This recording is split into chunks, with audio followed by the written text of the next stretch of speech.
Hi hello ನಮಸ್ಕಾರ ಎಲ್ಲರಿಗೂ ಹೇಗಿದ್ದೀರಾ? ನಾನಿವತ್ತು ತುಂಬ ರುಚಿಯಾದ ಬೇಳೆ ಸಾಂಬಾರನ್ನು ಮಾಡ್ತಾ ಇದ್ದೀನಿ. ಇದನ್ನು ನಾವು ಬರೀ 5 ನಿಮಿಷದಲ್ಲಿ ಮಾಡ್ಕೋಬಹುದು. ಇವಾಗ ನಾವು ಇದನ್ನು ಹೇಗೆ ಮಾಡೋದು ಅಂತ ನೋಡ್ಕೊಂಬರೋಣ. ನಾನಿಲ್ಲಿ ಕುಕ್ಕರ್ ತೊಗೊಂಡಿದ್ದೀನಿ. ಕುಕ್ಕರಿಗೆ ಒಂದು ಅರ್ಧ ಕಪ್ಪಷ್ಟು ತೊಗರಿಬೇಳೆನ ಹಾಕ್ತಾ ಇದ್ದೀನಿ. ತೊಗರಿಬೇಳೆಯನ್ನು ನಾವು ಒಂದು 2-3 ನೀರಿನಿಂದ ಚೆನ್ನಾಗಿ ಇದನ್ನು ವಾಶ್ ಮಾಡಿ ಇಟ್ಕೋಬೇಕು ನಾವು. ನೋಡಿ ಇವಾಗ ನಾನಿಲ್ಲಿ ತೊಗರಿ ಬೇಳೆನ ಚೆನ್ನಾಗಿ ತೊಳೆದು ಇಟ್ಕೊಂಡಿದ್ದೀನಿ. ಇದಕ್ಕೆ ನಾವು 2 ಗ್ಲಾಸಷ್ಟು ನೀರನ್ನು ಸೇರಿಸ್ತಾ ಇದ್ದೀನಿ. ನೀರನ್ನು ಸೇರಿಸಿದ ನಂತರ ನಾವಿದಕ್ಕೆ ಕಟ್ ಮಾಡಿರೋ ಒಂದು ಟೊಮಾಟೋನ ಸೇರಿಸ್ತಾ ಇದ್ದೀನಿ.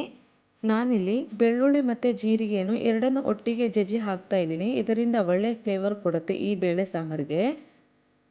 ಈ ರೀತಿ ಜಜ್ಜಿ ಹಾಕೋದ್ರಿಂದ.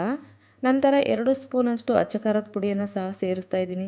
ನಿಮ್ಮ ಖಾರಕ್ಕೆ ಅನುಗುಣವಾಗಿ ಹೆಚ್ಚು ಕಮ್ಮಿನೂ ಸಹ ಸೇರಿಸ್ಕೋಬೋದು. 1/4 ಸ್ಪೂನಷ್ಟು ಅರಿಶಿಣ, ಸ್ವಲ್ಪ ಕರಿಬೇವು ಸೊಪ್ಪನ್ನು ಸಹ ಸೇರಿಸಿದ್ದೀನಿ. ರುಚಿಗೆ ತಕ್ಕಷ್ಟು ಉಪ್ಪನ್ನು ಹಾಕ್ತಾ ಇದ್ದೀನಿ. 1/4 ಸ್ಪೂನಷ್ಟು ನಾನಿಲ್ಲಿ ಅಡಿಗೆ ಎಣ್ಣೆಯನ್ನು ಸಹ ಹಾಕ್ತಾ ಇದ್ದೀನಿ. ಇದರಿಂದ ಬೇಳೆನೂ ಬೇಗ ಬೇಯುತ್ತೆ, ಹಾಗೆ ಮೇಲೆ ಉಕ್ಕಿ ಬರಲ್ಲ. ನಾವಿವಾಗ ಕುಕ್ಕರ್ ಮುಚ್ಚಳವನ್ನು ಮುಚ್ಚಿ ಒಂದು 4 ವಿಸಲ್ ಬರೋವರೆಗೂ ನಾವು ಬೇಳೆನೂ ಬೇಯಿಸ್ಕೋಬೇಕಾಗತ್ತೆ.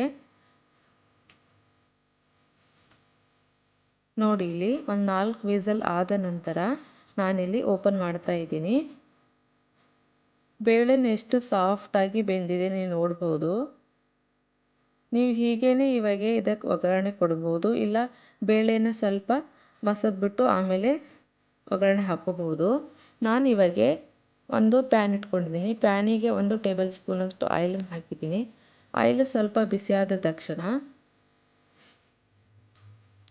ನಾನಿದಕ್ಕೆ 1/4 ಸ್ಪೂನಷ್ಟು ಸಾಸಿವೆ, ಜೀರಿಗೆ ಮತ್ತು ಬೆಳ್ಳುಳ್ಳಿಯನ್ನು ಹಾಕ್ತಾ ಇದ್ದೀನಿ. ನಂತರ ಒಣಮೆಣಸಿನ್ಕಾಯಿ, ಸ್ವಲ್ಪ ಕರಿಬೇವಿನ ಸೊಪ್ಪು, ಆಮೇಲೆ ಚಿಟಿಕೆಯಷ್ಟು ಹಿಂಗನ್ನು ಸಹ ಸೇರಿಸಿದ್ದೀನಿ. ಇವಾಗ ಇಲ್ಲಿ ಒಗ್ಗರಣೆ ರೆಡಿಯಾಗಿದೆ. ಇದಕ್ಕೆ ನಾವು ಬೇಳೆಯನ್ನು ಸೇರಿಸ್ಕೋಬೇಕಾಗತ್ತೆ. ಬೇಳೆಯನ್ನು ಸೇರಿಸಿದ್ದೀನಿ ನಾನಿಲ್ಲಿ. ಬೇಳೆಯನ್ನು ಸೇರಿಸಿ ನಂತರ ಕುಕ್ಕರ್ ತೊಳೆದ ನೀರನ್ನು ಹಾಕ್ತಾ ಇದ್ದೀನಿ. ನಿಮಗೆ ತೆಳು ಬೇಕಂದರೆ ಜಾಸ್ತಿ ನೀರನ್ನು ಸೇರಿಸ್ಕೋಬೋದು, ಇಲ್ಲ ನಮಗೆ ದಪ್ಪ ಬೇಕಂದರೆ ಸ್ವಲ್ಪ ಕಡಿಮೆ ನೀರನ್ನು ಸೇರಿಸ್ಕೋಬೋದು. ನೀರನ್ನು ಸೇರಿಸಿದ ನಂತರ ನಾನು ಇದಕ್ಕೆ ಹುಣಸೆ ಹಣ್ಣನ್ನು ಹಾಕ್ತಾ ಇದ್ದೀನಿ, ಇಲ್ಲ ಹುಣಸೆ ರಸ ಇದ್ರೂ ಹಾಕೋಬೋದು. ನಂತರ 1 ಸ್ಪೂನಷ್ಟು ನಾನಿಲ್ಲಿ ಸಾಂಬಾರು ಪೌಡ್ರನ್ನ ಹಾಕ್ತಾ ಇದ್ದೀನಿ. ಇದು MTR ಸಾಂಬಾರು ಪೌಡ್ರು. ಮನೆಯಲ್ಲೇ ಮಾಡಿದ ಸಾಂಬಾರು ಪೌಡ್ರ್ ಇದ್ದರೆ ಇನ್ನೂ ಒಳ್ಳೆಯದು, ತುಂಬ ಘಮ ಬರುತ್ತೆ ಸಾಂಬಾರ್ದು.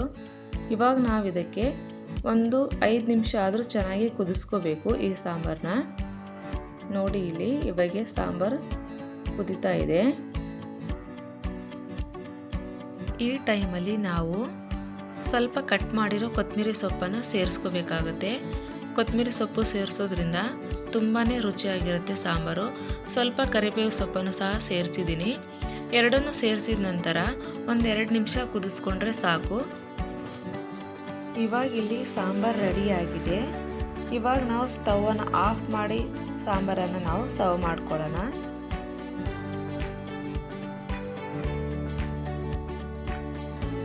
ಈ ಸಾಂಬಾರನ್ನ ಬಿಸಿ ಬಿಸಿ ಅನ್ನದ ಜೊತೆ ಸರ್ವ್ ಮಾಡಿಕೊಂಡ್ರೆ ತುಂಬ ರುಚಿಯಾಗಿರುತ್ತೆ. ಇವತ್ತಿನ ಈ ರೆಸಿಪಿ ನಿಮಗೆ ಇಷ್ಟ ಆಗಿದೆ ಅಂತ ಅನ್ಕೋತೀನಿ. ಇಷ್ಟ ಆದರೆ ಪ್ಲೀಸ್ ಲೈಕ್ ಮಾಡಿ, ಶೇರ್ ಮಾಡಿ.